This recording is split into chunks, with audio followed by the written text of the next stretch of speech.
Harlequin Audio is proud to bring you Tycoon's Delicious Debt by Susanna Carr, a Harlequin Presents novel performed by Rubinate.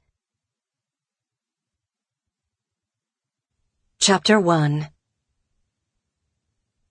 The natural beauty of the Algarve was lost on Cooper Brock as he strode across the well-maintained beach, his handmade shoes kicking up the white sand.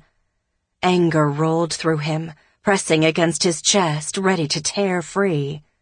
He ignored the heat blistering through his black business suit as he scanned the people sunbathing. Where was she? Cooper clenched his teeth as he studied a group of women frolicking in the ocean. Where was Serena Dominguez, the woman who had tormented him for the past month? The moment they met 4 weeks ago at a charity dinner in London, Cooper had pursued her relentlessly, enjoying the thrill of the chase. But what she did today changed everything. She had no right to invade his territory. Cooper wanted to bellow his displeasure until it rang in the air. Victory had been in his grasp.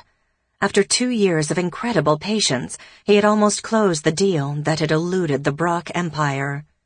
And he had done it within the law. It was like winning a bar fight with one arm tied behind his back. The Alves property had represented more than a major deal for his family's business. It had been the one prize his father had not been able to claim. Finalizing the deal today would have proven, once and for all, that his methods were better than Aaron Brock's. Serena had interfered with more than his business, Cooper decided as his mouth settled into a grim line. This deal would have brought him a sense of deep satisfaction. The achievement would have blunted the edges of the restlessness he could no longer banish. He came to an abrupt halt when he heard the throaty laugh over the ocean waves and the snatches of the desultory conversations. The sound gripped him as the sexual hunger scorched through his veins. He knew it belonged to Serena. He hadn't heard it before. It was one of the many things she wouldn't share with him, but somehow he knew. Cooper changed directions and marched to the oversized blue umbrella at the very back of the beach. Cooper halted his pursuit when he spotted Serena Dominguez. His heart lurched and he hunched his shoulders as if he had taken a fist into his stomach. He raggedly drew in a breath, wishing he didn't react like this every time he saw her. He decided it was safer if he focused on her feet as he approached. The gold chain around her ankle caught his attention as it gleamed under the sunlight. It was the kind of gift an infatuated man gave to his woman. He didn't want this woman to be claimed by another and fought the need to rip the anklet from her.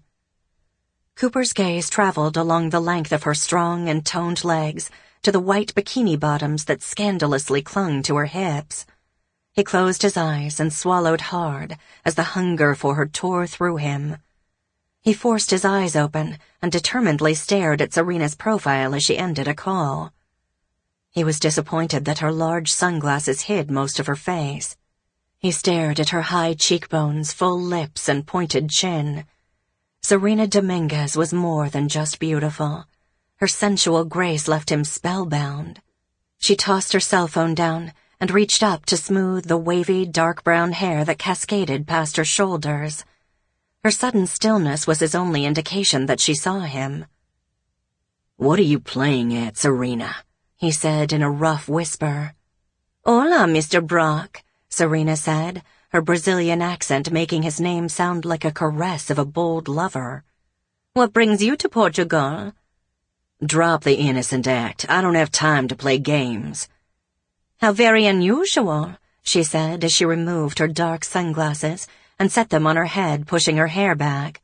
"You live for games." The shade of her eyes reminded him of his favorite gold tequila, only her gaze packed a stronger punch. He also noticed her tight and polite grins had disappeared and were replaced with a wide and brazen smile. He had wanted to see her smile at him. He had ached for it, but not like this. "I was supposed to close the deal today on the Alves land," he said as calmly as he could, while the anger whipping through him collided with his ferocious lust for her. "And I find out that you stole it from under me." "Stole?" She clucked her tongue at the word as her eyes glittered. "Careful, cow." Sample complete. Ready to continue?